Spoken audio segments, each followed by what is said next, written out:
Hello, Scorpio, Sun, Moon, Rising, and Venus signs. Kamusta kayo? Sana po ay nasa mabuti kayong kalagayan. Welcome back po sa Star Tarot. Kung bago kayo dito, welcome din kayo. Thank you for your support. I truly appreciate it. God bless you all.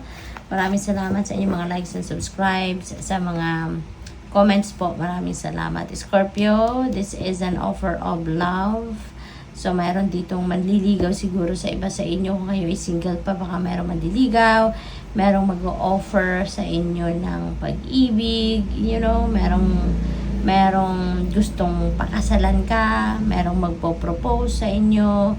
So, yun, depende sa inyo yung sitwasyon. Okay? But there is definitely some offer, no? Related yan sa love life. We have judgment. Ayan. So, this could be something na pag-iisipan ninyo, kailangan ninyong pagdesisyonan. Okay?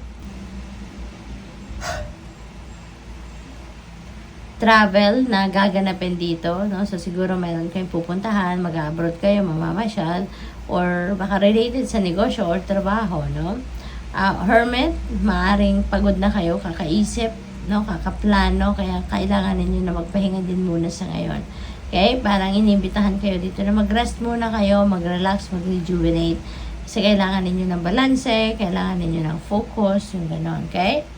What else? We have Four of Cups. Ayan. So, merong offer, no, na binibigay sa inyo. Merong paparating na offer, pero hindi ninyo ito pinapansin. Parang walang pakialam, no, siya. Yung lalaki sa card. Parang wala siyang pakialam kahit merong cup na nandiyan dyan sa harapan niya. Parang he doesn't care, kumbaga. Kasi, it's either naboboard siya or baka wala siyang gana, you know, walang amor, kumbaga, sa kung ano man ang nandiyan sa kanyang harapan. Okay? But this is an offer para sa'yo and that could be a breakthrough.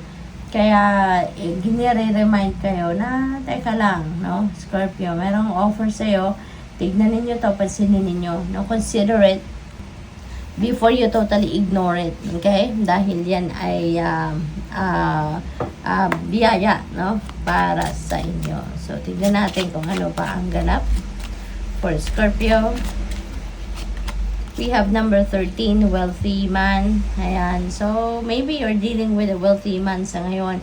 Baka yung naliligaw sa'yo, no? Baka ito si wealthy man, isang yayamanin, no? Established na siya sa kanyang trabaho, negosyo, kaperahan, marami na siyang savings, you know, baka isa din siyang boss, no, sa trabaho, maaaring ganon ang ganap sa kanya.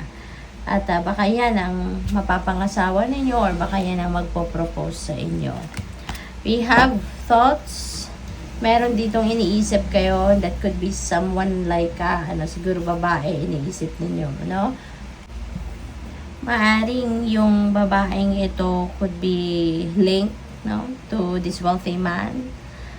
Pwede rin naman na hindi. Pwede rin naman na this is someone special sa buhay mo, no? Maaring ganun ang ganap dyan at maaring iniisip mo siya. Maaring malayo siya sa'yo, yung ganun. Marriage. Yan, so magpapakasal, no? Kayo, Scorpio. Talagang since meron tayong proposal dito, so pwede talaga na meron kayong ikakasal na. Meron na sa inyo ikakasal na. This could be whirlwind romance, no? Pwedeng ganun. So, perhaps, yung babaeng ito yung jowa ninyo, no? At siya yung iniisip mo. Parang ganun. What else? We have distant horizons. Baka yung kasal ninyo sa malayong lugar pa, no? Baka destination wedding ito. Baka sa ibang bansa pa or baka kailangan pa ninyong mag-travel para makarating doon sa lugar kung saan kayo ikakasal. So probably ganoon din ang ganap dyan.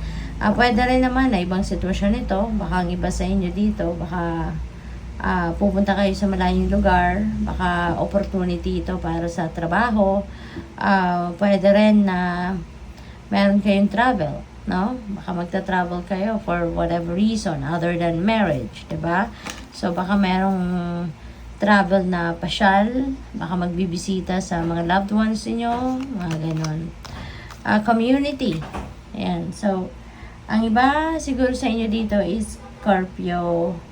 Baka merong Maswerte kayo, no? Scorpio, kasi you are surrounded with people na matulungin, very supportive of you, yung ganon. So, siguro kahit saan, sa trabaho man, sa opisina ninyo, sa bahay, you know, marami siguro kayong, may mga tao sa paligid ninyo, very helpful, very supportive, laging suporta, laging nakikinig sa inyo kung ano man ang inyong kailangan, nandiyan sila. So, good luck sa'yo. Thank you for watching Love and Light. Namaste.